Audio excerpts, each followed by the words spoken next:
Greetings, Hope Church. Wanted to address our gathering this coming November 1st.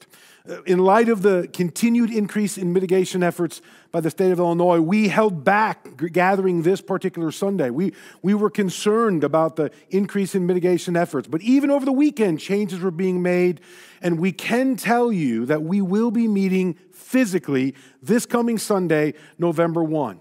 Now, the spirit of the law, the guidelines, that is, of the mitigation requirements or expectations are that they're concerned with the level of social interaction. They're allowing churches to gather and to worship. It is not specific to them, but they're asking, and we should be following this asking. They're asking that we watch the level of social interaction for the sake of keeping one another healthy. And again, that one another is not just those in the church, but love of neighbor, which we've been concerned with from the beginning. So let me just give you some of the ways that we're going to try to honor the spirit of the guidelines. We're going to try to love our neighbor, love one another, and love God when we gather coming this November 1st, Sunday morning. First of all, we're going to have two services, one at 8:30 and one at 10:45. And those two services will have two separate venues.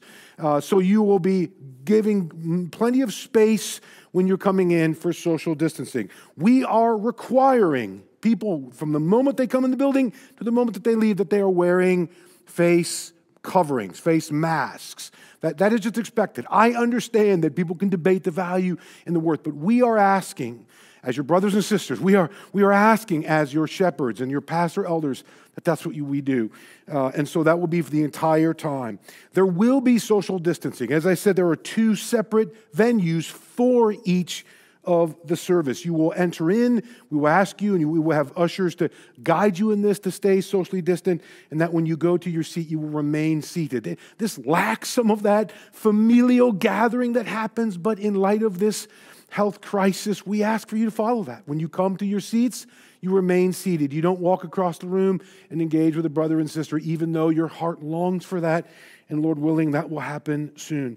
At the end of the service, you will be dismissed. We ask you to stay seated. We will dismiss you to go outside. We look forward to a level of fellowship, but we're going to ask that happens outside the building. The fourth and last thing is that we will not have actual singing, which is listed by the CDC and others as that which is of highest risk. We will do meditative worship. So that means that the meat of the songs played for us to listen to, we are meditating on and singing to the Lord with our hearts and our minds. And the Lord, who knows and sees all things, can clearly hear the song of our hearts when we do that. So that's for this coming Sunday, November 1. We are still doing family services. We are still setting it up so it's accessible for kids. It's reasonable in length, but it's inside. You don't need to bring your lawn chairs, but you do need to register. So we're asking you to do those things. I just want to encourage you. I want to encourage you to participate. I know for some there's certain risks and health risks that make you reticent, and understandable. We give you that freedom in Christ that belongs to you, and we will continue to provide service resources online for those who aren't able to come. But I want to encourage as many who feel able that we have set up as much of a protective guidance as we can. We're asking that you to follow that as well, so that there's safety as we gather as brothers and sisters in Christ. I look forward to seeing many of you this coming Sunday.